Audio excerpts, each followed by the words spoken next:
તો Rajkot મનપાને advance tax પેટે 216 કરોડની આવક થઈ છે। 3.15 થી વધારે કરદાતાઓએ એડવાન્સ ટેક્સ ભર્યો છે।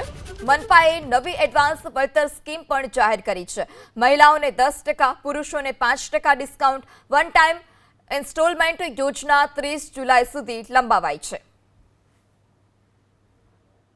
રાજકોટ મહાનગરપાલિકાના વર્ષ 2025-26ના બજેટરી પ્રોવિઝન અન્વયે હાલ એપ્રિલ અને મેની અંદર જે છે એમાં મહિલા કરદાતાઓ માટે 15% તથા અન્ય સામાન્ય કરદાતા માટે 10% વળતર યોજના જે છે એ હાલ આજે પૂર્ણ થનાર છે।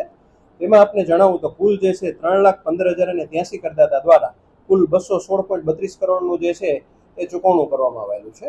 આ ચૂકવણામાં 2,35,198 કરદાતા દ્વારા 147.23 કરોડની માતબર રકમ જે છે એ ઓનલાઈન એટલે ડિજિટલ માધ્યમ જેમ કે ક્રેડિટ કાર્ડ, ડેબિટ કાર્ડ કે નેટ બેન્કિંગ એના માધ્યમથી કે યુપીઆઈના માધ્યમથી જે છે ભરપાઈ થયેલ છે। જ્યારે 79,885 કરદાતા દ્વારા 69.9 લાખની રકમ જે છે એ રકમ કેશ તથા ચેક દ્વારા જે છે એ સિવિક સેન્ટર તથા ઝોન ઓફિસમાં ભરપાઈ કરવામાં આવેલી છે।